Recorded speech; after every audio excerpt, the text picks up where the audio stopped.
What it is, what it do, cyber world. It is your girl, the one, the only Ash Said It. AshSaidIt.com, AshSaidIt.com. Welcome to the Ash Said It Daily Podcast Show. I appreciate you guys so very much for all of your love and support. Over 1,400 episodes and 500,000 streams worldwide. None of this would be possible without you guys, so I thank you so, so very much. And yes, we're still living a bit of a quarantine life, you know, we're dealing with this COVID-19 stuff, but it doesn't mean that you can't still get your groove on, all right? Can't get some good vibrations going. And so today I have with me the wonderfully talented Devin Kirtz. Hey, Devin. You.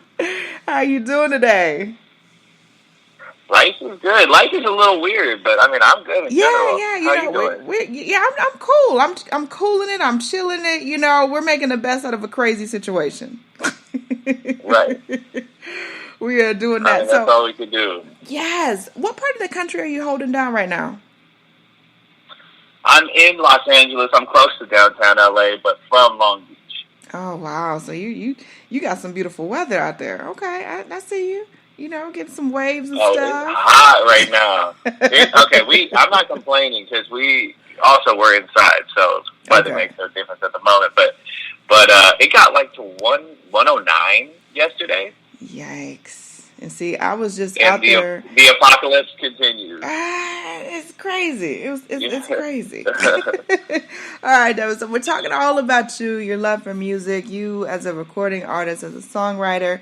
So the first question up to bat is, when did your love for music start? I mean, it's forever. Like literally, I learned everything. I learned to talk from music. I learned, you know, I speak multiple languages, but my mom's side of the family's from Argentina, so my grandma lived with us growing up, and she would always play her Argentine records. And my parents were super into oldies. So I just grew up on a lot of Motown, and yeah, we just never stopped in the household. So it honestly was from birth. Gotcha. I was forced into it. So from that point on, when did you decide that this was going to be your career? This is what you were really going to delve into? Well, it was strange. I was playing professional soccer for almost 5 years actually, and I would be on the road, and while everybody was out and partying and doing their thing or whatever, I just would always travel with like either guitar or ukulele, and I would just be writing. Not that I didn't go out and party, I'm not gonna lie, but like a lot of the times I would love to just stay in and write. And then I started taking it a little more seriously, and I just realized, I'm like, wow, like I've got something here. And I ended up getting like some looks from the labels and stuff like that. And just I only recorded one song, and I did like one YouTube video, and labels were hitting me up like, hey, what's going on? And I'm like, nah, like I do this for fun. I play soccer though. And then I started just like getting way more and more serious, and I was putting 50% into soccer, 50% into music, and it was no question. Like I knew I had to put 100% into something, and so like I had to do what made me happiest. Wow, that's pretty awesome. What would you say was your biggest hurdle in the beginning? Biggest hurdle for sure was the industry changing, like, right as I was coming into it. It was like, it had really shifted in general, just because, like, I mean, social media was just, like, becoming such a different beast in general that people were realizing, like, shoot, maybe I don't even need a label. And so I went that route, and I actually, like, my first few songs that I put out got bought by Hollister, you know, that clothing store? Yeah. So then... So we made some pretty good money off, like, kind of out of the gates, and I'm like, oh my gosh, maybe I don't need a label, and I could do this independent and this and that. But I found out very, very quickly that, like, it takes money to make money, and it takes money to be seen, and it's not even just money, it takes a whole team. So as far as, like, you know, now I've teamed up with Sony. I'm signed to Sony right now, and actually, which is now the Orchard, formerly Sony Red. And it's crazy. So I guess the biggest hurdle was thinking that I could do it by myself when it really does take a village.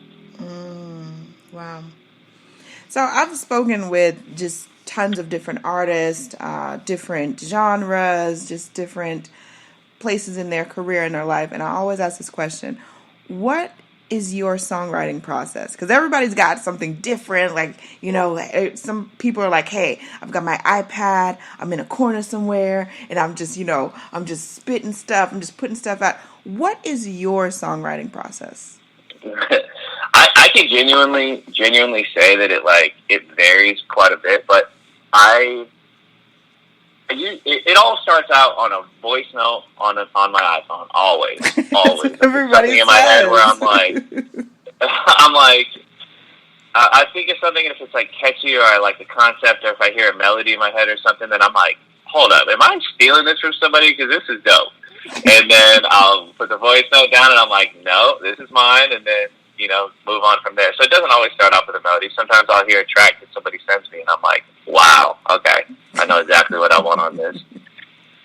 So what for you was the inspiration behind Hennessy? I mean, pretty plain and simple. Like, I'm a fan of Hennessy in general. Like, I'm not being paid to say this. I just, yeah, I mean, as most of us are, absolutely. Right. So, and then one of my good friends, his name's Duck. He's a producer. He showed me the track, and he did just like melodies with no lyrics on them at all. Mm-hmm. And I couldn't get Hennessy out of my head. I just kept singing it. And then I just like, all right, I'm gonna dive into this. And I kind of made it, for, I guess, lack of better words, it's kind of almost like a drunk dial off of Hennessy. It is. And yeah, so that's where that came from. Yeah, and it's just like, it's such an adult, because I think you have to be in a certain age bracket to really get and understand. Like, Hennessy will put you out for the couch. You know what I'm saying? Like, if you if you're not careful, Hennessy will totally put you on your bum. Been there many times. Oh yeah, like cancel your plans tomorrow. Yeah, speaking for myself, like I can't have Hennessy and be like, oh yeah, you know what, I'm gonna go drive to the mall. No, if I'm having Hennessy that night, wherever I'm at, that's just where I'm gonna be at for the end of the night. That's it. That's what you're doing. Yeah.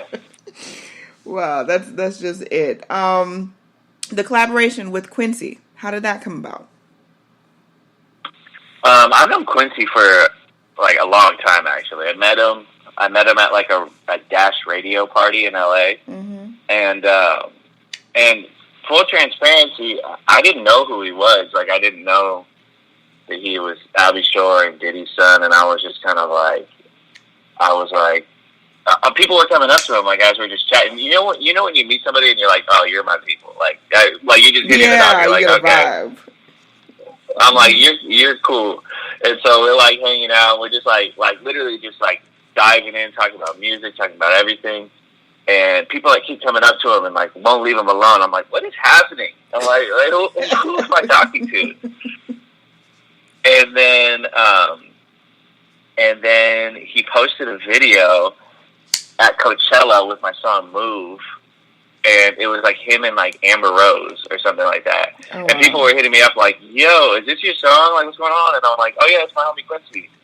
And then people are like, wait, what? How do you know Quincy? And I'm like, and that's when I found out, I'm like, oh, that's Diddy's son? I'm like, oh, I didn't even know. I just knew he was cool as hell. It was just like, so we were like, I don't know, we were just friends off the bat. And then so from there, I started writing for him. I wrote some songs for him. We'd be in the studio all the time, and I would just be just purely as like a writer-producer for him. Mm-hmm. And then on the artist side, we finally were like, yo, we got to collab on something. And when I showed him Hennessy, he's like, I'm on it. Let's go. And he did his when he was filming his show in Atlanta, and he just sent me a verse from Atlanta. Wow. That's really cool. That's really awesome. Good people. It's good energy. Yeah. Good people usually attract other good people, so that's always good. Yeah, let me just say, I'm going to say out loud, like, this dude he is cool as hell. It's crazy. Like, people can be set up to be entitled or to be, like, to be a certain way. Yeah. But he is not that way. Like, you're like, damn, you are just, like, cool as hell. I love it. All right, so Devin, back to you. What is next on the agenda? Because I heard that there's a new single that's coming about. So I want to hear about that. Yeah, it's called Best Friends. Okay. Yeah, and it's honestly now more than ever. So I wrote this song in Mexico. My wife is actually born and raised in Mexico, and it's a love song. And the love song is not about her at all. Okay. Did that make it for an interesting evening, Devin? No, I wrote a love song to myself. Okay. I feel like now more than ever, people need self-love, right? I'm like, you know, and so yeah. I don't want to give too much away, but it's basically about, I don't know if you've ever had these moments and where you kind of like, maybe you drank a little bit too much. I don't know if you ate a weed brownie. I don't know, whatever you did. But you know when you have these moments and you like look at yourself in the mirror and you're like, all right, only I can get through this. It's just me and you. Let's do it. And yeah, so I had one of those kind of, and I just wrote a love song to myself, and it's actually pretty amazing. I'm super excited about it. Awesome. And last but certainly not least, what advice can you offer to any new artists out there that, you know, we're dealing with this quarantine life, we're dealing with how everything is fluctuating with the industry and streams and record sales. What advice could you offer to any new artist? Honestly, my advice would be just focus on what you want to do. Focus on your specific goals with music, and realize, here's a huge thing. Realize that there's no such thing as making it. Like, if you're enjoying the process and you're putting out music that you are proud of, then you're making it. And it's like, and especially in a time right now, like of such oversaturation of everybody being on Instagram and everything just getting lost in the noise. Yeah. Like, just have faith in your music and put out the best product you can and keep it moving. Just keep swimming. Gotcha. Love it. Devin Kirtz, thank you so much for joining us today. We appreciate you so much. Let everyone know the best way to follow you and find out more information on you and what's going to be happening next. We got a new song coming out this Friday, August 21st. You can follow me everywhere on @Devin Kirtz. DevinKirtz. Sounds like a plan, Devin. Much more success to you. You know, kudos to you and your team. You know, I know it takes a village to make all this stuff happen. People think it's, you know, he just woke up one day and just, you know, bam, bam, perfect hit. No, it takes work. So much more success to you and your team. And thank you to each and every one of you guys for all of your love and support. Keeping in mind, anyone to tell you that you can't do what you want to do, you look them square in the face, you tell them, don't believe me. Just watch. Watch what I do. Watch me make it happen. Watch me make history. That's what we're doing this for, the history books. Social media is nice, but real life is so much better. Until next time, you guys.